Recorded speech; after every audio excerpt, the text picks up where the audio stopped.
दोस्तों, आज हम सेट स्क्वायर की मदद से समानांतर रेखाएं लगाने का अभ्यास करेंगे। तो इससे पहले कि हम ये अभ्यास करें, इन सेट स्क्वायर्स के बारे में समझना आवश्यक है। ये सेट स्क्वायर मिडल कैटेगरी के हैं। इससे बड़े भी आपको बाज़ार में मिल सकते हैं और इससे छोटे भी बाज़ार में मिल सकते हैं। तो इनकी विशेषता क्या है? ये दोनों अलग अलग एंगल्स वाले सेट स्क्वायर होते हैं और एक सेट स्क्वायर जो आप देख रहे हैं, ये सेट स्क्वायर, इसमें एक एंगल 90 डिग्री का होता है, ये वाला, और बाकी दोनों एंगल्स 45 डिग्री के होते हैं।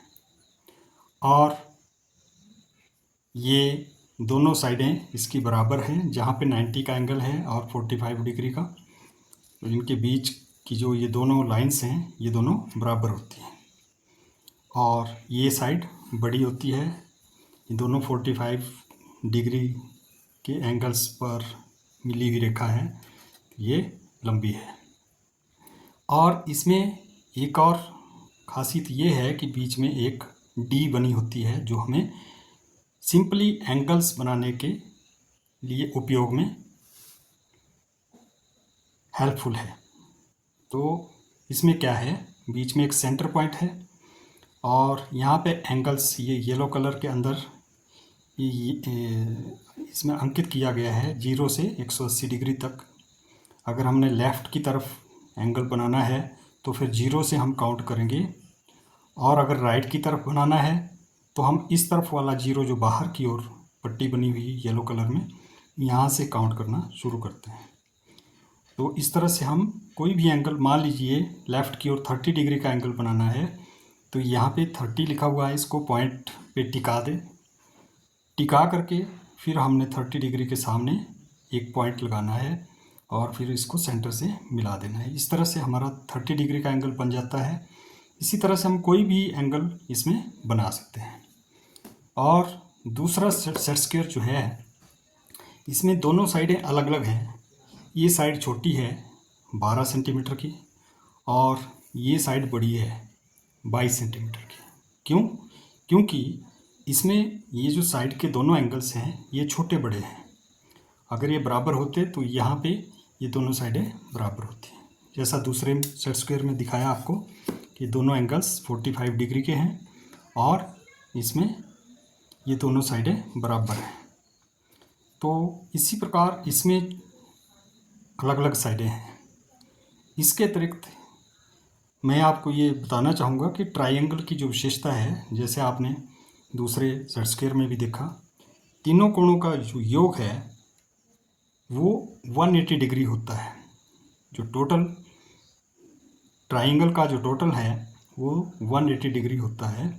ये इसमें एक एंगल 60 डिग्री का है, ये एंगल जो है वो 60 डिग्री का है, और ये एंगल दोस्तों 30 डिग्री का है।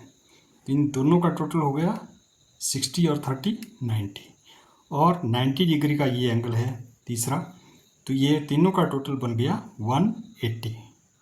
तो इस तरह से हम इसके बारे में जान सकते हैं। और इसके अंदर दोस्तों ये कुछ ओवल्स बने हुए हैं जो हमें डिज़ाइन या लेटरिंग लेआउट की आउटलाइन को बनाने में हेल्पफुल होते हैं।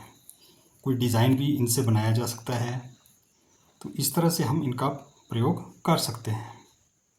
तो ये तो था सेट स्क्वायर के बारे में। इसके अलावा हमें एक पेंसिल चाहिए जिससे हमने रेखाओं को अंकित करना है। तो मान लीजिए कि हम कोई भी एक रेखा लगा देते हैं।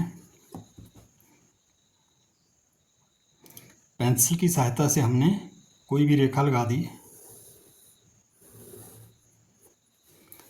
इस रेखा के समानांतर हम दूसरी रेखा कैसे लगाएंगे? ये कोई भी एक पॉइंट हम ले सकते हैं। मान लीजिए कहीं एक पॉइंट लगा दिया जहाँ से हम पैरेलल लाइन ड्रॉ करेंगे। तो इस पॉइंट से कैसे ड्रॉ करेंगे, इसका बड़ा सिंपल तरीका है कि हम एक सेट स्क्वायर को इस लाइन के साथ, इस रेखा के साथ सेट कर देंगे और दूसरा सेट स्क्वायर हम इसी सेट स्क्वायर के नीचे सेट कर देंगे।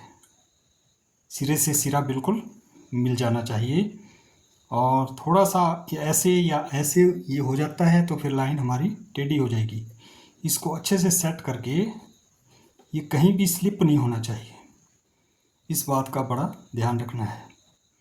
और फिर हमने क्या करना है, जब ये दोनों सेट स्क्वायर सेट हो गए, फिर हम लाइन के साथ वाला सेट स्क्वायर आगे बढ़ाएंगे। जैसे आप गाड़ी चलाते हैं, ये आपकी गाड़ी के लिए सड़क है और हमने यहाँ के लिए बाइफर्केशन देखनी है। बाइफर्केशन में आपका ये पॉइंट है, यहाँ से हम समानांतर रेखा लगाएंगे। देखिए दोस्तों कैसे इसको चलाना है। पीछे वाला सेट स्क्वायर बिल्कुल आपका हिलना नहीं चाहिए, और हम इसको साथ साथ जो है इसको चलाएंगे। और जब पॉइंट तक बाइफर्केशन आ गई तो रुक जाना है वहाँ पे, और थोड़ा सा इसको सेट करके इस पॉइंट से एक लाइन ड्रॉ करनी है। ये दोस्तों पैरेलल लाइन लग चुकी है।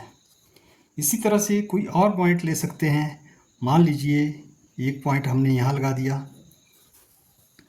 तो फिर इसके पैरेलल हम वैसे ही कर सकते हैं। आप कोई भी सेट स्क्वायर इसके साथ लगा सकते हैं। ऐसा नहीं है कि वही वाला सेट स्क्वायर लगाना है, आप कोई भी सेट स्क्वायर का प्रयोग कर सकते हैं। और जब इसके साथ हमने, हाँ, एक बात का ध्यान जरूर रखना है कि जिस तरफ पॉइंट है वहाँ को हमारे को खाली स्पेस चाहिए, उस तरफ को हमने कोई भी सेट स्क्वायर नहीं रखना है। जब सेट स्क्वायर को रेखा के साथ सेट कर दिया, फिर दूसरा सेट स्क्वायर हमने इस सेट स्क्वायर के साथ सेट करके फिर आगे चलना है।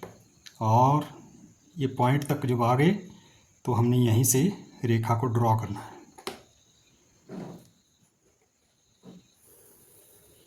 ये दोस्तों ये भी समानांतर रेखा लग गई। इस तरह से ये समानांतर रेखाएं सेट स्क्वायर की मदद से लगानी बहुत आसान है। थोड़ा सा अभ्यास करने की आवश्यकता ज़रूर है, तो आपको कोई भी मुश्किल नहीं आएगी। जब भी आप ज्योमेट्रिकल प्रॉब्लम्स करोगे या स्केल ज्योमेट्री का कार्य करोगे तो आपके लिए कोई भी मुश्किल नहीं आने वाली है। मान लीजिए ये हमने रेखा लगाई है, इसके पैरेलल दूसरी रेखा कैसे लगाएंगे, तो वही तरीका है कि एक सेट स्क्वायर को लाइन के पीछे लगाओ, बिल्कुल साथ सटा करके, और दूसरा सेट स्क्वायर इसके साथ लगाओ। कहीं भी पॉइंट है तो पॉइंट से होती हुई लगाओ, नहीं तो आप वैसे भी कितनी भी लाइंस लगा सकते हैं।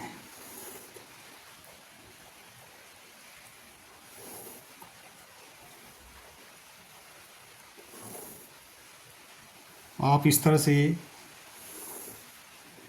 समानांतर रेखाएं लगाने का अभ्यास कर सकते हैं। दोस्तों ये मेरी वीडियो आपको पसंद आई हो तो इसको शेयर करें, और कमेंट में भी आप कुछ लिख सकते हो।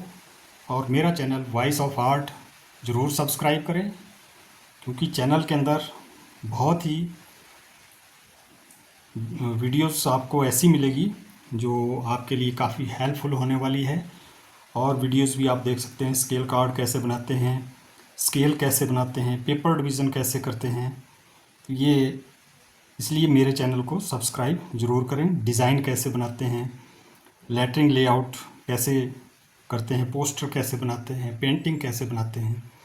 तो आप मेरी वीडियोस को लगातार देखते रहिए, आपको आपकी जानकारी बढ़ेगी और आपके लिए काफ़ी हेल्पफुल होगी। थैंक यू दोस्तों।